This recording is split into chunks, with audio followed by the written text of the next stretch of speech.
kita saling membutuhkan dan bukan makhluk yang paling sempurna.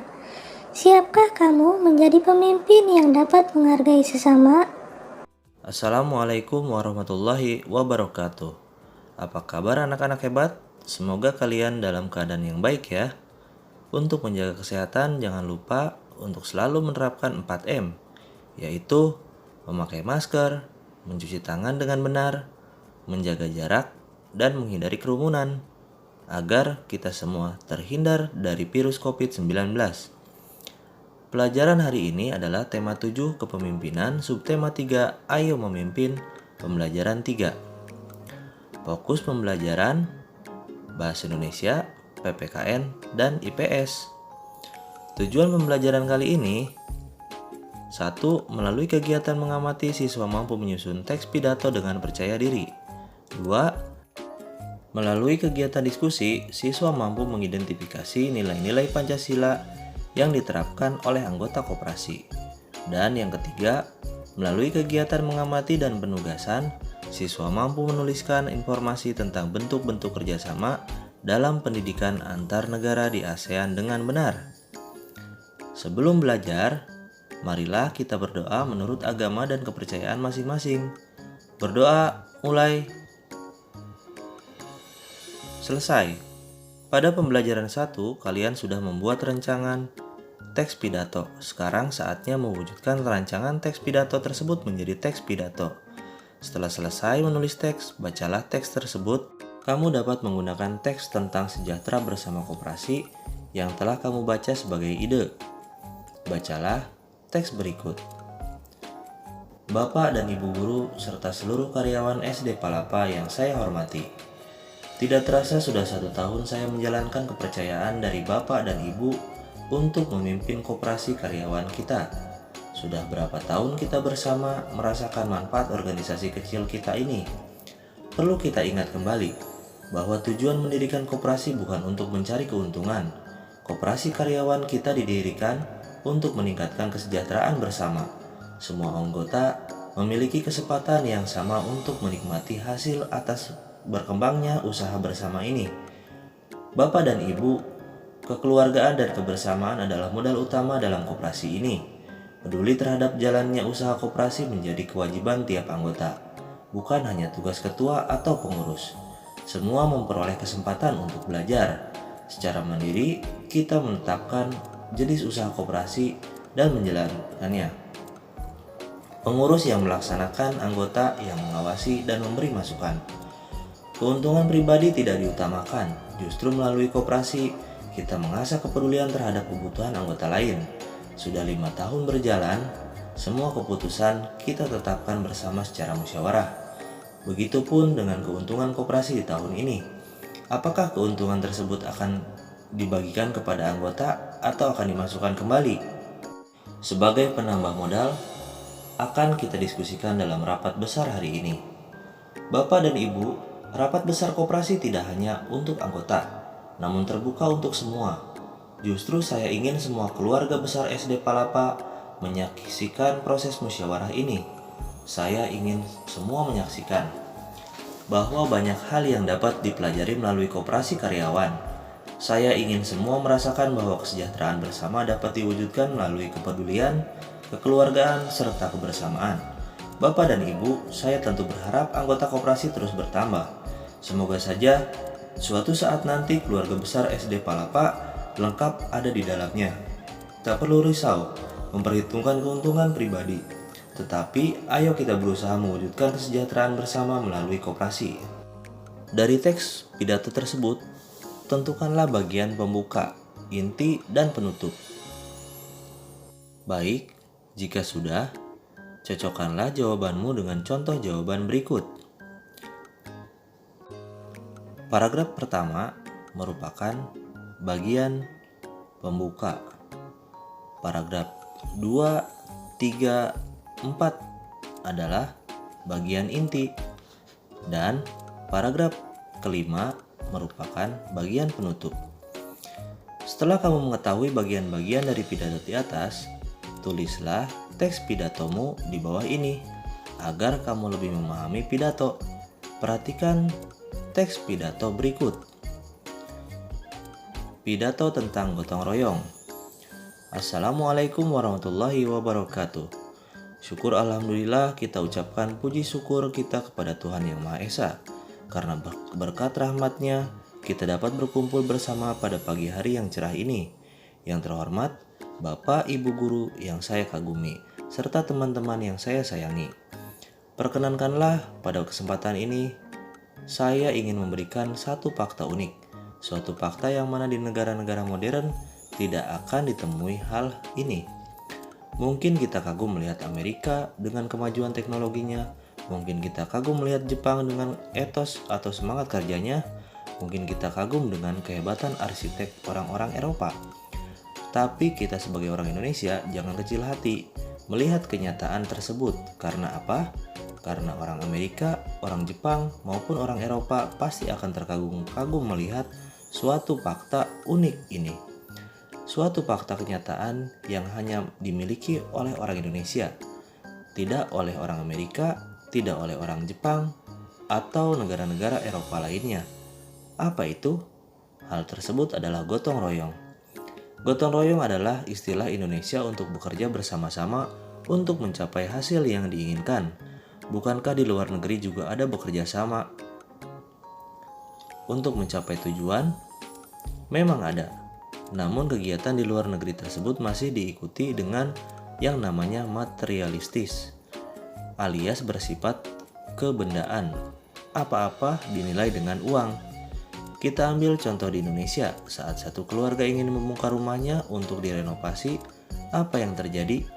Maka berbondong-bondong para tetangga maupun orang-orang di sekitar lingkungan itu dengan ikhlas bahu-membahu membongkar rumah tersebut tanpa diperintah.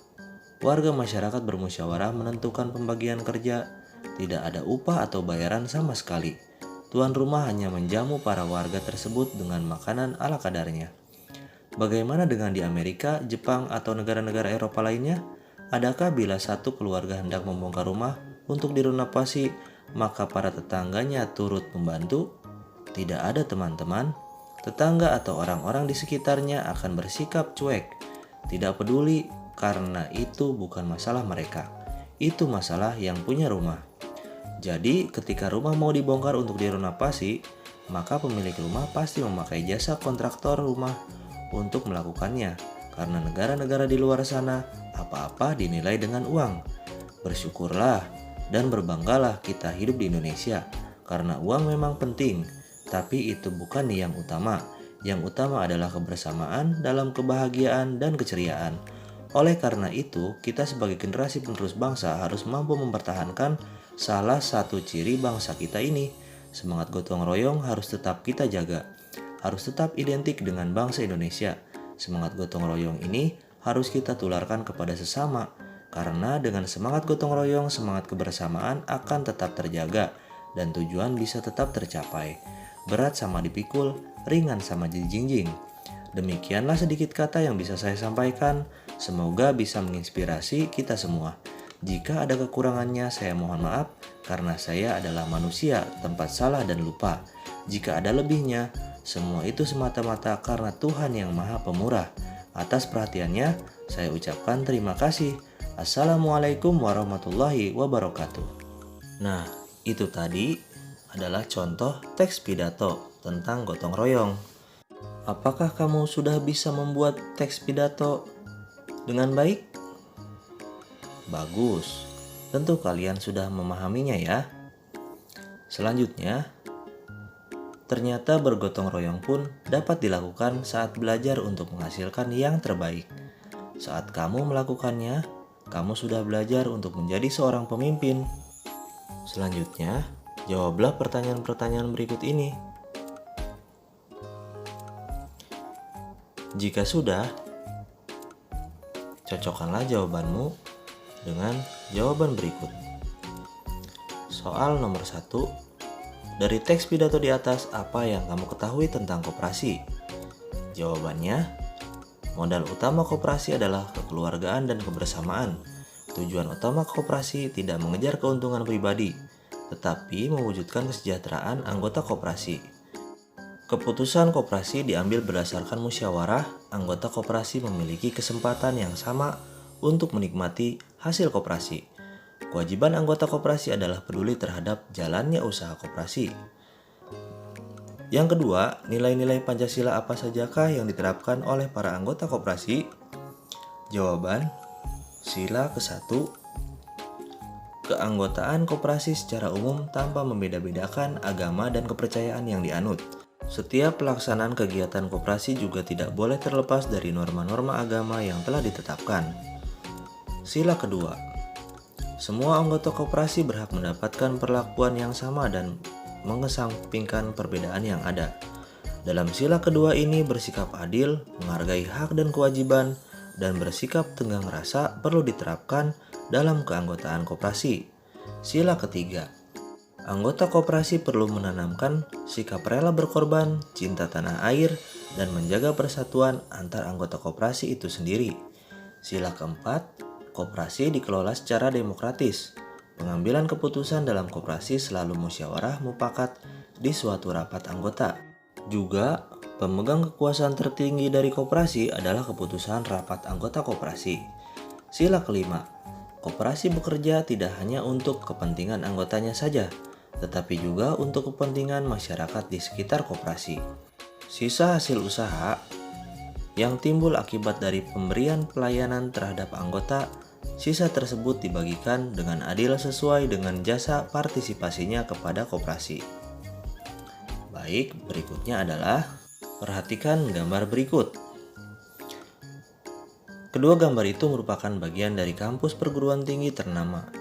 Gambar kiri merupakan kampus Nanyang Technology University atau NTU di Singapura. Gambar kanan merupakan kampus Universitas Indonesia atau UI di Depok. Banyak mahasiswa NTU berasal dari Indonesia. Sebaliknya, banyak pula mahasiswa yang belajar di UI berasal dari luar negeri. Nah, baik. Selanjutnya, carilah informasi bentuk-bentuk kerjasama dalam bidang pendidikan di ASEAN. Carilah informasi dari buku-buku referensi di perpustakaan sekolahmu. Jika kamu mencari informasi di internet, mintalah didampingi oleh ayah, bunda, atau kakak.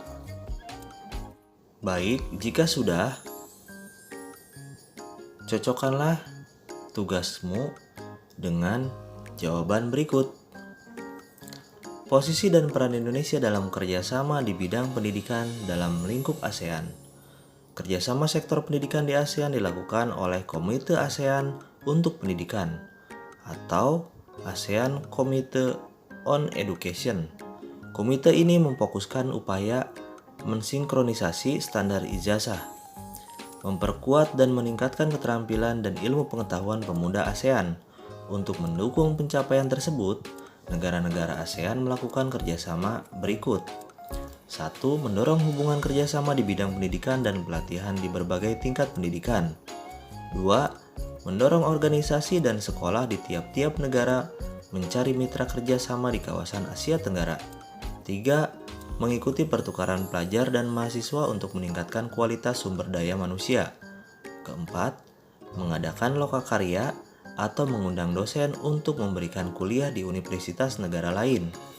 Dan yang kelima, menjalin kerjasama di bidang akademis dengan negara-negara di kawasan Asia Tenggara. Saat memimpin, terkadang kita banyak menemui perbedaan pendapat. Namun, perbedaan tersebut dapat diselesaikan melalui musyawarah. Bukankah musyawarah adalah bagian dari nilai-nilai kepemimpinan? Pemimpin yang bijak adalah pemimpin yang tidak merasa dirinya paling hebat. Ya, sampai di sini dulu pembelajaran hari ini. Dan sampai jumpa lagi di pembelajaran berikutnya. Tetap semangat dan jangan lupa untuk selalu menerapkan protokol kesehatan agar kita semua terhindar dari penyebaran virus COVID-19. Wassalamualaikum warahmatullahi wabarakatuh.